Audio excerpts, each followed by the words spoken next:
Welcome to YOUCANIC. Today here on YOUCANIC we have a 2013 Dodge Grand Caravan, and on this van we're going to show you how to replace the front brakes and rotors. So this is going to be just an example of how to do it. I'm going to show you the process to be able to remove things and put things back on, and we're doing this as an example because these rotors are fresh as well as these brakes are very fresh too, so there's no real need to actually replace these units. So I'm just going to show you the process to do that. So to start with, of course, raise your vehicle, support it on jack stands, remove the front tire, and then now we have access to the units that we need. We have our caliper here, carrier, and then the rotor unit here, all attached to the hub. So for easy access, I like to turn the tires the way that I'm working on it. So this is the right front, so I'd like to turn the tire to the right. Now if it was locked inside, you would need to put the key in to the ignition lock and just be able to have that on so that you could turn the steering wheel. But we didn't have to there. Okay, so we have two number 12 millimeter bolts on this side and this side that attach the caliper to the carrier bracket, and then there are two 21 millimeter bolts that hold the carrier to the hub assembly. So to start with, we'll remove these two size 13 millimeter bolts, and to be able to, sorry, I said 13, they're 12 millimeter bolts. And you see that started to move a little bit. I was able to hold it with my hand to be able to loosen the rest of it, but you may need to use a pair of pliers or whatnot.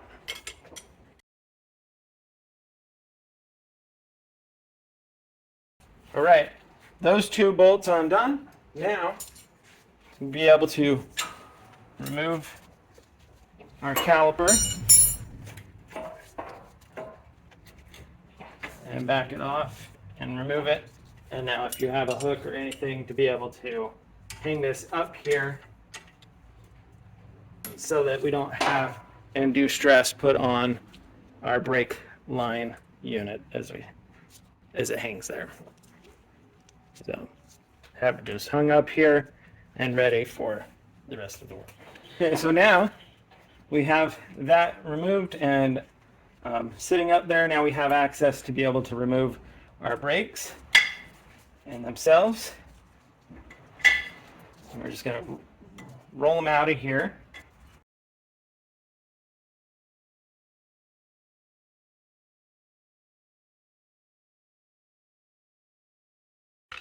And there we go.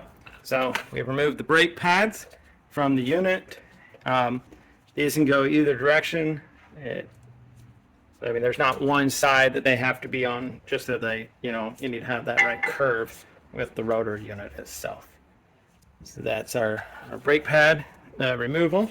And now, to be able to get our rotor off, we need to remove this carrier bracket and to be able to do that components. This is a size 21, the bolts here.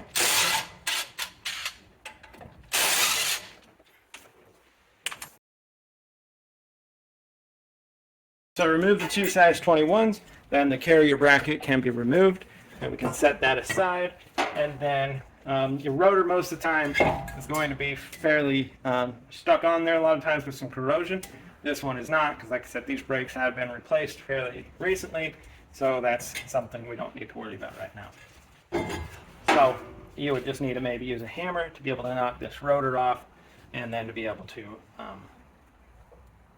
replace it. Okay. So once that, you would be able to take your new rotor, put it back on, and you'd want to spray your rotor on both sides with your brake clean or something similar to clean off any oil residue that may be on the rotor for the shipment process, so that things don't rust and corrode. Next thing is we want to take care with our carrier here to be able to put the right shims. We would replace these with new ones, and you'll see these little tabs on there. That's when we put the brakes on, we make sure that we have the brake metal back right there, and these are to hold the brakes away from the calipers so that you don't burn up the brakes prematurely. So you'd replace all of these if your brake kit that you bought comes with fresh new hardware, which a lot of times does, at least these. Pop them off, pop the new ones on, and just make sure that you put them on in the same looking fashion of the way that the ones you took off. One other thing you'll want to make sure is that you lube up these glide pins and just be able to pull these off. Clean off your old grease and to apply some new fresh caliper grease. With our fresh caliper grease on, and we can insert this. I like to spin it around just to make sure that everything kind of gets coated. It's not necessary. We do the same with this one. Clean off the old grease. Apply some fresh new grease.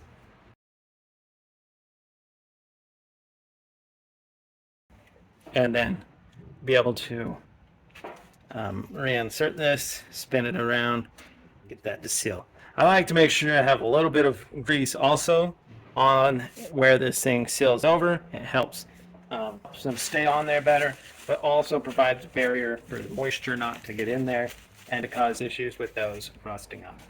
So up to you, depending whether you want to put these on, put your brake pads on now, or put them on after you put your carrier bracket back on the vehicle itself. And it doesn't really matter.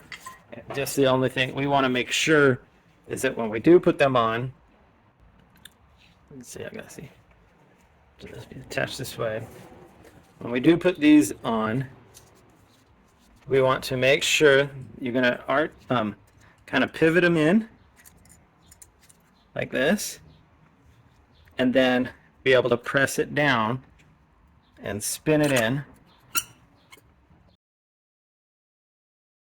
Take a note, these little spring clips are going to be on the inside of that metal, so the hard metal for the brake pad itself, so that it will back your brake pad away from the rotor and you don't cause any premature wear.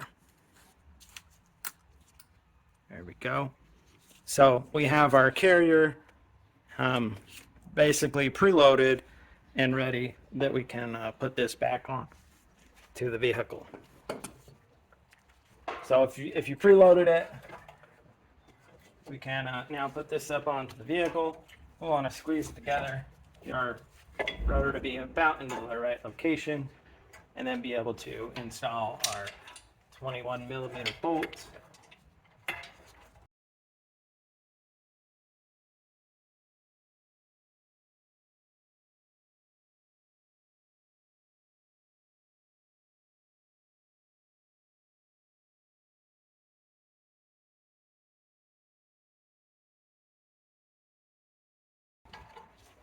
All right, so we tighten up our 21mm bolts.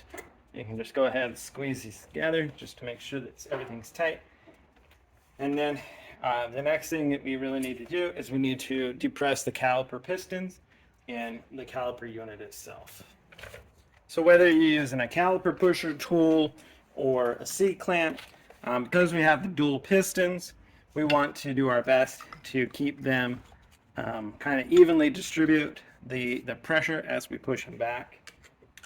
I just have the standard single caliper presser, but you can use it here. I like to use an old brake pad as my pushing to push against it, and then that way we get our nice evenness. And if you don't feel like you're getting it very even, you can always adjust this. And just equally, we want to be pressing this back. There we go. So that's depressed, and you just push these back, and you're going to feel the resistance where you would stop and not push them all the way in. You're doing inspection to make sure that your rubber gaskets here look good and that there's no brake fluid leaking from there. If there is, you'll need a rebuild kit and or just a whole new caliper. So when you've pressed the caliper pistons back, then we can now attach the caliper back to the hub assembly. All right, so we're ready to attach our caliper back to the hub assembly. Remove our hanger and then be able to slide this back and over our carrier, well, over the brakes and the carrier.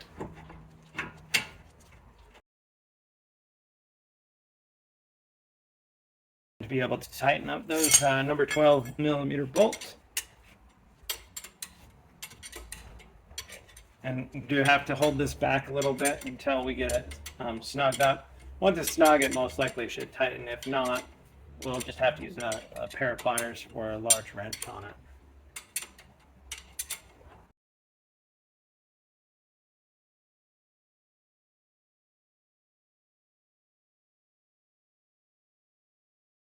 Right, got it snug there. This top one is still spinning, so just hold it with a good pair of pliers a little bit. We just need it so that it doesn't spin to be able to get it tightened. There we go. And so there is our example of how to change your front brakes and rotors on a 2013 Dodge Grand Caravan.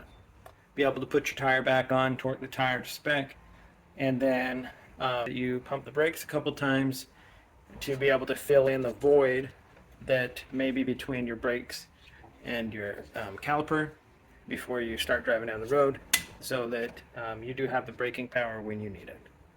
Thanks for watching YOUCANIC, where you can be the mechanic.